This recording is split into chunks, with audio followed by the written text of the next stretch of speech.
اور آقا دو عالم صلی اللہ تعالی علیہ وسلم اپنی زبان اقدس سے نماز کے بارے میں کیا فرما رہے ہیں کہ اول ما یحاسب به العبد بصلاتی، عبادات میں سے سب سے پہلے قیامت کے دن جس چیز کا حساب لیا جائے گا بندے سے وہ ہے اس کی نماز۔ فَإِن صَلُحَتْ فقد اصلح وانجح، اگر وہ درست ہو گئی، اس میں سے وہ پاس ہو گیا تو بس وہ بچ گیا، کامیاب ہو گیا، اور وہ بندہ بھی صحیح قرار پایا اگر اس کی نماز صحیح ہے تو۔ فَإِن فَسَدَتْ فقد خاب وخسر، اور اگر اس کی نمازیں خراب نکلیں تو بس وہ تباہ و برباد ہو گیا، نقصان میں ہوا، اس کو کوئی پھر بچا نہیں سکے گا۔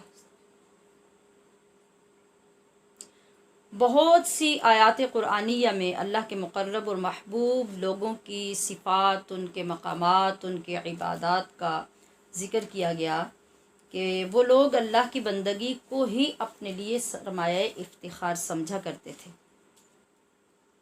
اور اتنی محبت، اتنا انس ہوا کرتا تھا کلام الہی سے کہ جب وہ کلام پاک سنتے، ان کے الفاظ جب کانوں سے ٹکراتے تو ادھر پڑھنے والا پڑھ رہا ہوتا، بولنے والا بول رہا ہوتا، ان کی آنکھوں سے سیلاب بہنا شروع ہو جاتا آنسوؤں کا۔ وہ رقت، وہ نرمی تھی۔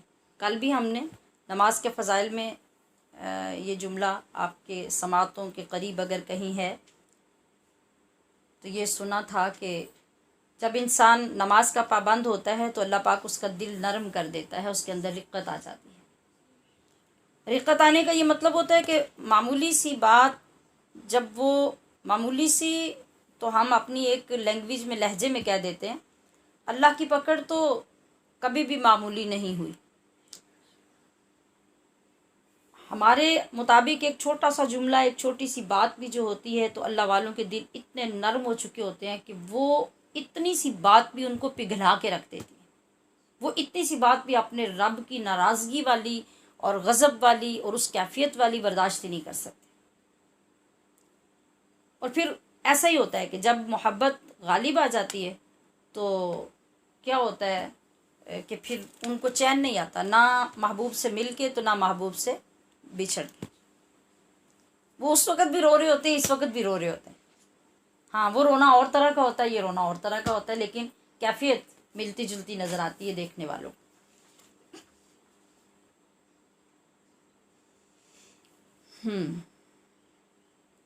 تو میں کیا عرض کر رہی تھی، ان لوگوں کی تو یہ کیفیت ہوتی ہے کہ ایک لفظ قرآن مجید کا ان کی سماعتوں سے ٹکرائے، ایک آیت سن لیں جس میں اللہ کی رحمت کا ذکر ہو، اس کی محبت کا ذکر ہو یا اس کے عذاب کا ذکر ہو، تو بس ان کی آنکھیں اشک فشاں ہو جاتی ہیں اور رونے لگ جاتی ہیں، ان سے آنسو نکلنے لگ جاتے ہیں۔ تو یہ تو وہ لوگ تھے جو زمانہ مصطفیٰ کریم صلی اللہ علیہ وسلم کے قریب قریب قریب، پھر ان سے آگے قریب، پھر ان سے آگے قریب رہے، تو ان سب کو ایک دوسرے سے فیض سینہ بسینہ اور نگاہوں سے ایک دوسرے کے اندر اترتا رہا۔ زمانہ آگے بڑھتا رہا، لوگ دین سے غافل ہوتے رہے اور چیزیں خراب ہونی شروع ہوئیں۔ پھر بعد کے لوگ ایسے آئے کہ انہوں نے اپنے اسلاف کے طریقے کو گم کرنا شروع کر دیا، اس کی اہمیت کم کرنی شروع کر دی۔ مستحبات اور سنتیں تو بڑی دور کی بات ہے، انہوں نے ڈائریکٹ اللہ کی فرض کردہ عبادتوں کو اور واجب کردہ عبادتوں کو ہی پس پشت ڈالنا شروع کر دیا، مطلب انہیں اتنا اگنور کیا کہ انہیں کوئی پرواہ ہی نہ رہی۔ ہاں، یہ قاعدہ کلیہ ضرور ہے کہ کائنات میں ایک وقت میں جہاں برائی ہوتی ہے وہاں اچھائی ضرور رہتی ہے۔ کبھی بھی نہ صرف اچھائی سے سرزمین کو بھرا گیا ہے اور نہ برائی سے، دونوں طاقتیں ایک دوسرے کا حسن ہیں۔ مطلب حسن تو خیر اچھائی میں ہی ہوتا ہے، مطلب یہ کہ جب برائی ہوتی ہے تو پھر اچھائی کا پتہ چلتا ہے۔ اگر سارے برے ہوں گے تو اچھائی کہاں سے آئے گی، اس کا امتیاز کہاں سے ہوگا؟ اور اگر سارے اچھے ہوں گے تب بھی اور اگر برے ہوں گے تب بھی، تو دونوں چیزوں کا ایک ساتھ چلنا یہ نظام قدرت ہے۔